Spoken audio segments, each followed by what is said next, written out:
Hello and welcome back to the other side of Rock Bottom. I'm your host, Kathy, and today I'm excited to introduce to you a woman who I know personally and I know whose story is sure to inspire you.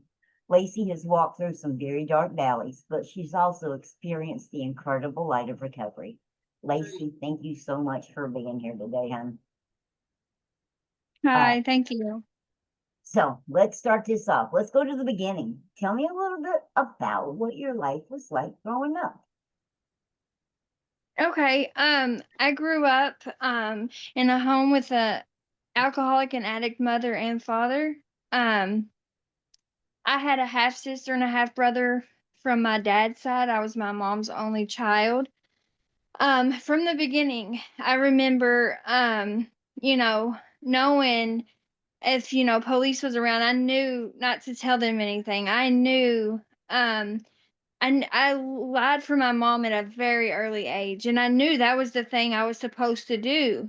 Um, I remember lying to my grandma for my mom. I remember, that's just how it started out, lying. I was taught that. I was taught how to lie. I was taught how to, do what we needed to survive. um it wasn't, I wasn't taught how to be a productive person. I wasn't taught, I didn't have rules. I didn't have, I wasn't pushed to go to school. I was allowed to stay home. Truancy was in the very beginning. It was just never, I never had structure. Okay. So when did drugs and alcohol come first in the picture? Early on, you said, right? Yes. So I took my first pain pill when my grandma died. She had pain pills left over. I would take them for my mom. And I remember when my grandma died, me and my friend and my cousin, we snorted a pain pill at 13 years old. And but I was drinking. I remember my grandma would give me, she died when I was 13. And that's really when my life changed. That was my only structure I had, my only safe place I had. And so when she died when I was 13, I remember though before, I'm sorry, I'm getting off track. She gave me like on New Year's, she would let me drink a beer with her. Like that, and I was so excited. Like I looked forward to that at a young age. And I know now that I looked forward to those things. I wasn't right then. And Right. I wanted those things then. And it was definitely, as I got a little older, it was my way to escape. My mom would buy us alcohol. She was the one my friends wanted to come over because she would buy us alcohol. And so I definitely started drinking and taking pills faithfully at 14, 15 years old. I was going to say, how old were you when drugs first entered? I was 14, 15 when I Alcohol. started taking pills every day. Yes, yeah. Okay. All right. Was there a particular event? I know you said your grandmother's death was impactful, or a season or an influence that you felt pulled you deeper into addiction? Sadly to say, my mother, my mom, she would give me pain pills to go to school, and also Xanaxes. She was so far gone herself, and I just don't think she thought she was doing anything wrong. She thought she was just helping me have. I really don't know. I haven't. That's a deeper situation and story, and I'm still working through all that. I'm in ACA for all that. So but at 15, there was an event that happened. So when I was 15, I was with a guy. It was at one point was my mom's drug dealer, kind of, sort of, the whole neighborhood's drug dealer. And so he was allowed to stay with me. He was 21 and I was 15. Um and like I said, my mom, when my mom would get high, crack was her drug of choice. So when she was high, she didn't know anything that was going on. She was not in reality. And so I was allowed to do what I want. And I got to where the point where I would argue with her about giving her money, but then I would give her money because I knew it gave me the option to do what I wanted. I was allowed to do as I pleased. and I knew how to play her at a very young age. I manipulated her as well, and so he long story short, one day I put the ketchup in the refrigerator. He said it didn't belong there, and he was going to beat me that day, and that's exactly what he did. There was adults around all day long, but he everyone was scared of him and fearful of him because, like I said, he was the neighborhood's drug dealer. And he would was outside, he mugged me, pushed me down to the ground, would hit me all day long. Well, it got to be night, and I ran into my mom's house, and he chased me. And my mom was getting high all day, so like I said, she wasn't aware. She just wasn't aware. And when I went into the house, I shut the door. He kicked it in. My mom ran. She tried to help me. And he looked at me with eyes that I'll just never be able to explain. And it was the scariest thing I've ever seen. My dad had scary faces, but his this was different. And he looked at me and said, "What did I tell you I would do if your mom ever got in our business?" And he hit my mom. So we ended up sitting on the couch. He told me to go get his gun. Well, I knew that his gun didn't have bullets. My mom did not know that. And I knew this because he had been talking about trying to find bullets. And my mom didn't know this, so I did go in there to look for it, but I couldn't find it, and so I got hit for that. And he got the gun, brought it, pointed it at all three of us, me, my mom, and himself, and he said he would kill us both and then kill himself. Well, that didn't happen, but I want y'all to know um, a year after that, he is in prison to this day for murder. Yes. Wow. Yes. Wow. Wow. Girl, you're lucky to be alive. All right. What were some other times where maybe you felt like you hit rock bottom? Well, from then, everything changed. I had to go live with a grandmother I barely knew, and from then on, I just had resentments. And me and my mom was never the same. Um, never. Me and my dad was never the same. Um, and I never felt like I had my dad again after that. Um, and so just I ran to drugs and alcohol, and I probably from that day I know that I had took pills every day up until I got pregnant at 17, and I had her at 18. I smoked weed for the first 3 months of that pregnancy, but then I kind of just I stopped everything. I might have took a few pain pills here and there. But it was nothing every day. But I know after I had her, immediately after her, I got into Roxy's and I was taking them every day. And it never really stopped after that. It went into Opanas and then eventually heroin. And I did lose that daughter at 3.5. My sister got her. Um, and the heroin was a whole nother journey. I had done pills for a long time. But that took me to places I never thought I'd go. Um, and I truly never thought I would go there, and I did.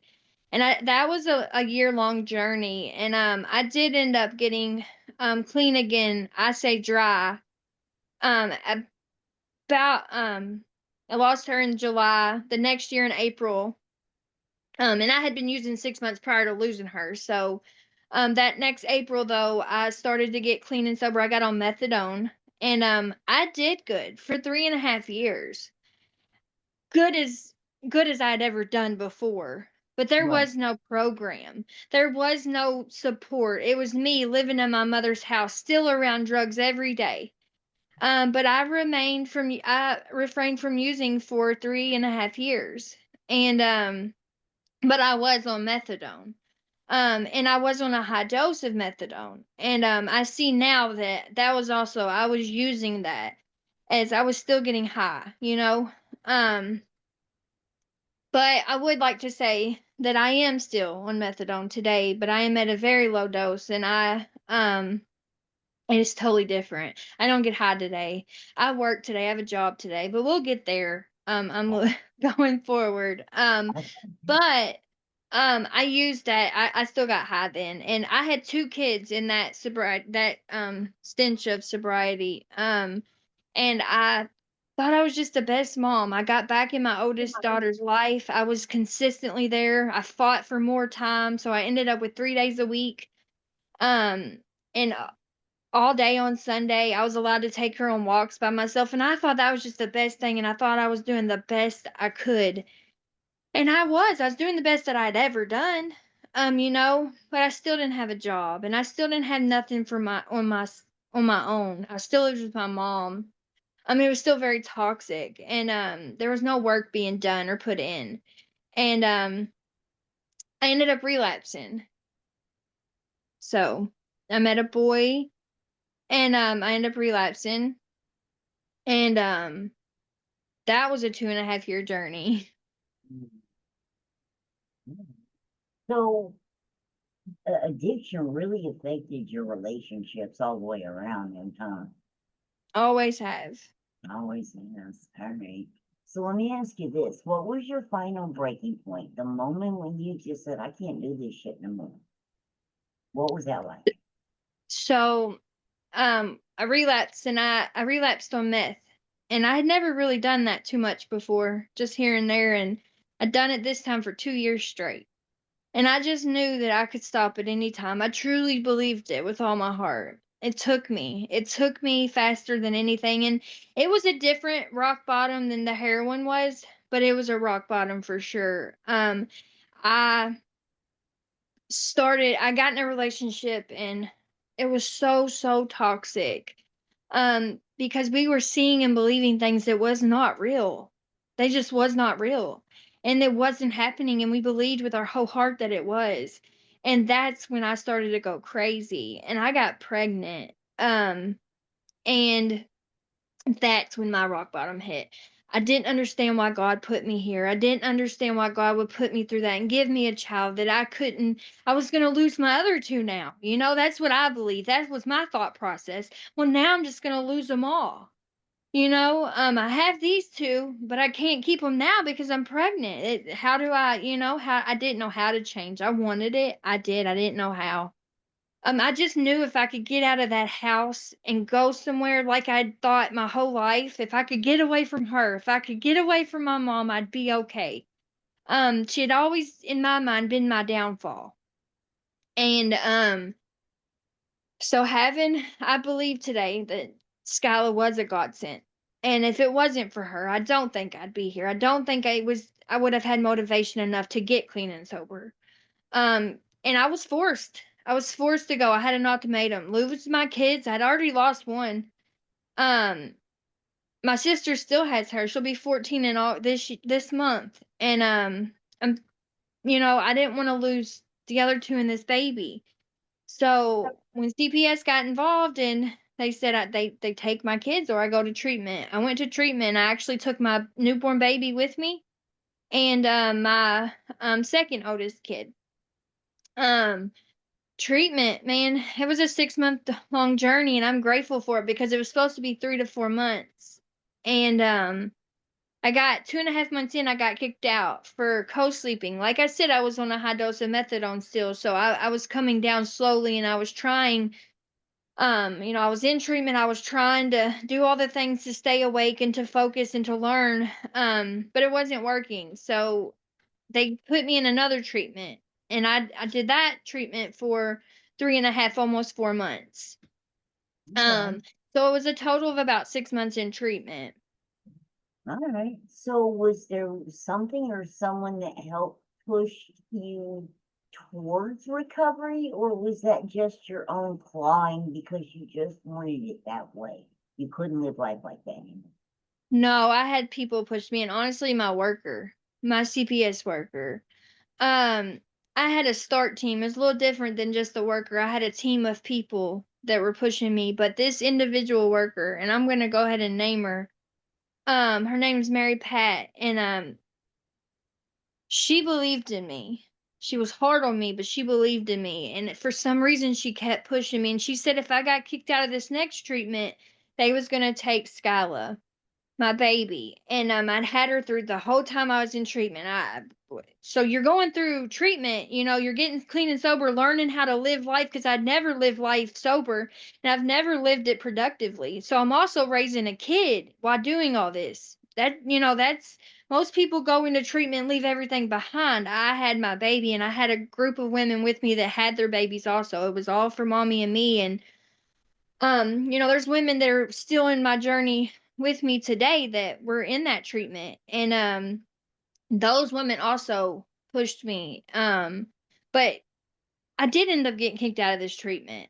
It was not never a pretty, it was never a, oh, I just went through it easy breezy. No, I worked the whole time and it was hard and it wasn't easy. I got kicked out of this treatment too for co-sleeping. I had came down a whole lot off of my methadone at this treatment, but I was still, my baby, she had colic, and it was very, very hard, and they knew I was trying, but I ended up getting kicked out of here too. But Mary Pat didn't take my baby. She gave me a chance because I had 6 months clean, and she gave me a chance to let me take my baby home, and I went home to my stepdad's, to a one-bedroom apartment. I ended up fighting and trying very hard. I was promised Section 8, and so I knew when I got out, I was just like, I'm going to get Section 8. I'll be fine. I just knew that it was promised to me, right? Well, it didn't work out that way. I had a very long road ahead of me, and I ended up getting back into housing. Um, I got a job.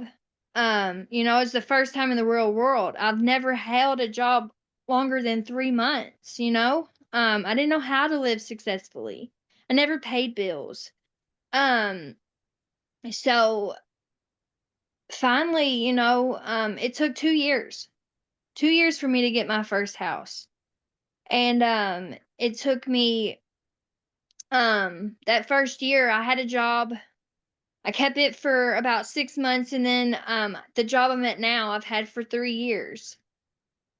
And this is the first time. I've kept my lights and my water on for 2 years, 2.5 years.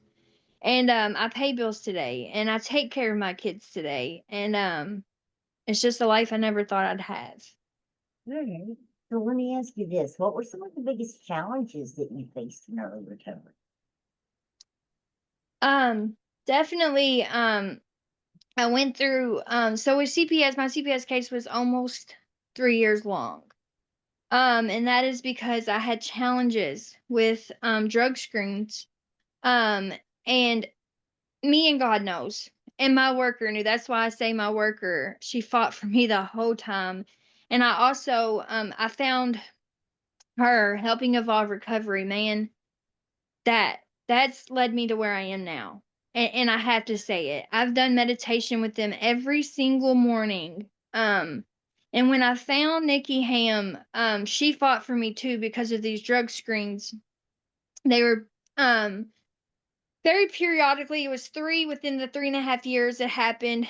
Um, Very, very, very, very low levels, and I got into the most program just for extra drug screens. So I was ordered to take one a week. I started taking three a week. I just kept advocating for myself, and I had people advocating for me, and I did what it took, and everybody's seen. I was doing literally three. The day I was supposed to drug screen for them, I went two other places on that day to try to advocate for myself because I knew, God knew I was clean and sober. God knew I hadn't touched no drugs, and I knew it. Um, and that case ended up closing because of the fight that I had in me and the fight people around me seen me, and they fought for me because they seen what I was doing. I started getting involved with service work, doing the meditation every single morning, 7 days a week. In 2 years, I didn't miss but two times. And for 2 years, I didn't miss but two times. And man, but the people in that group has kept me going and has gave me confidence and courage that I did not have.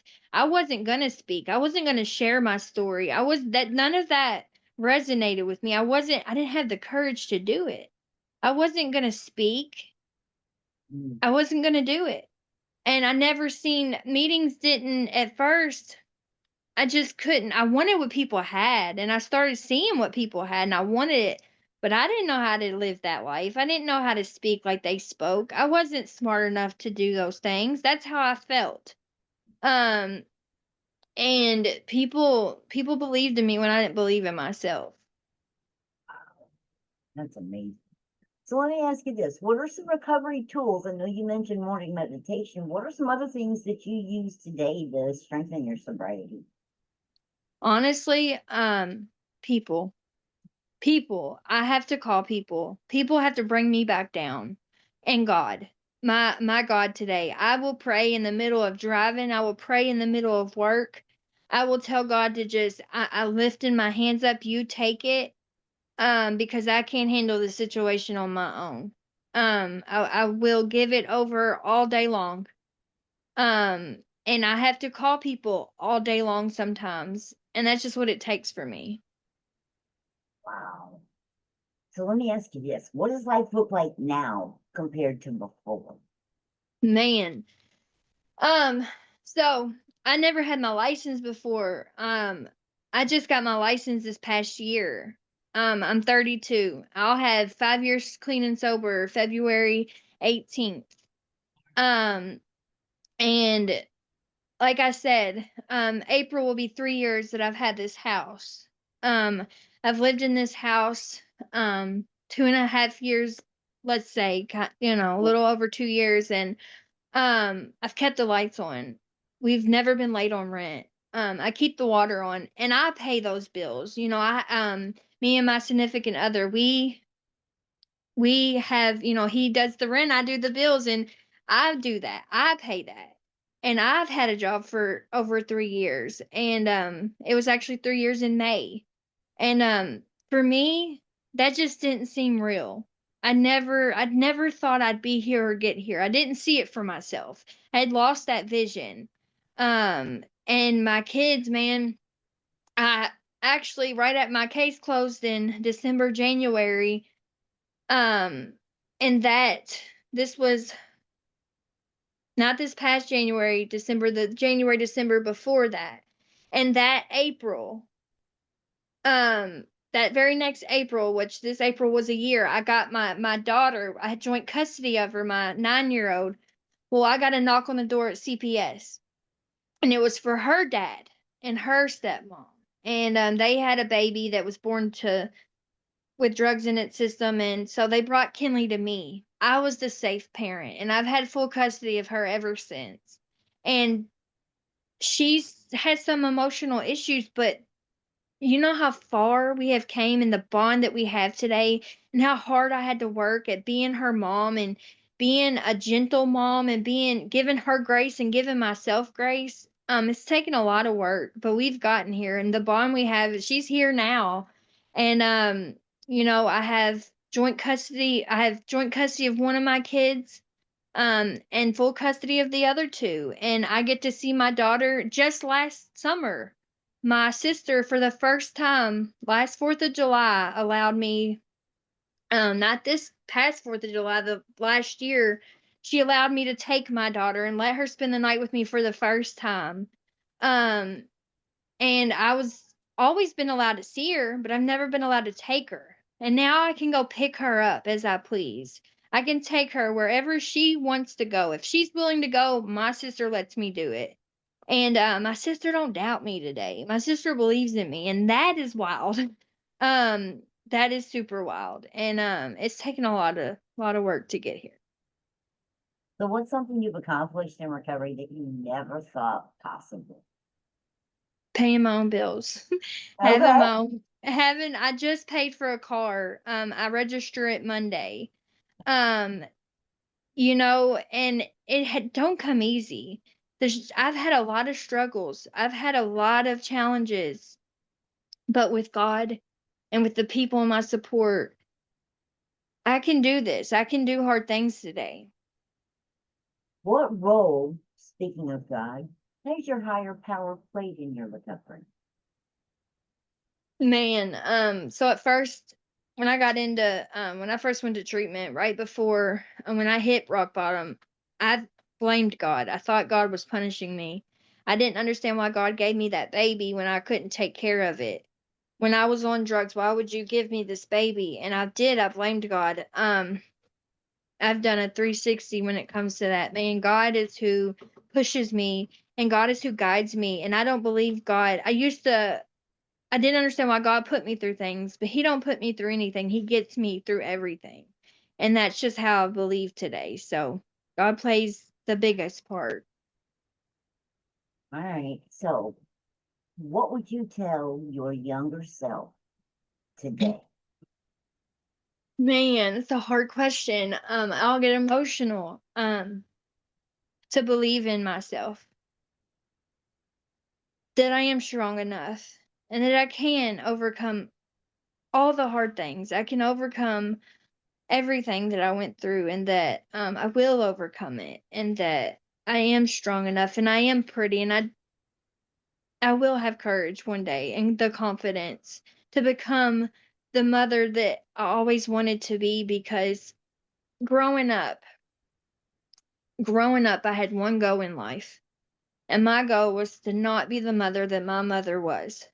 And I ended up just like her. But the difference is between me and her is I found help. And I was strong enough to believe in myself that I could change. Just maybe. I had enough courage to think just maybe I can do this. Even when I didn't really, really believe it, I told myself that until I did believe it. And it took some years. Um, that's the difference between me and my mom. I had enough faith and enough hope to get me to where I am today. So let me ask you this. I'm sure somebody somebody is watching tonight that might be struggling, that might not think they can make it. What would you say to them? You're gonna wanna give up. I wanted to give up. You're gonna wanna give in. You're gonna wanna run because that's what I did best was run. If you stick it through and if you let me say this one thing. I remember in treatment, when they came to my baby was made to go home for 2 weeks while I tapered off of my methadone. And they promised she could come back. Well, I did what they said to do. And when they picked my baby up, I was going out that door with her. It was a girl named Alex. She's in our group today. She kept me there. She said words that I needed to hear. And I truly believe that if before you make a move and if you reach out and if you anything you're going through, if you reach out and before you make that move, just reach out to somebody. I truly believe that can make the world a difference. That person can make or break you. They can make you change your mind because that's exactly what Alex did. And I didn't go that day and I stayed. And I know that if I would have left, I would not be here. It was one simple decision that would have made or broke me. And I stayed. So I really suggest just reaching out and staying strong and taking the steps forward to become a better you. It's not going to be easy, but it will be worth it. Wow. So encouraging. So let me ask you this before we close out. What does the other side of rock bottom mean to you? It means a life full of peace. It means a life full of purpose. Um it means being a mom that matters, a mom that's involved, a mom that really listens. Um it's family and it's just living life. Oh, wow. Thank you so much, Lacy, for opening your heart and sharing your story with us. Your journey is absolute proof that recovery is real and that there is life, purpose, and joy on the other side of rock bottom. Guys, if you're watching tonight, if you know someone that is struggling, please know there's help out there and change is possible. If you need anything, drop a comment. We'll get back to you. Like, subscribe, and share this video to someone that might need it. Until next time, keep fighting, keep healing, and keep believing.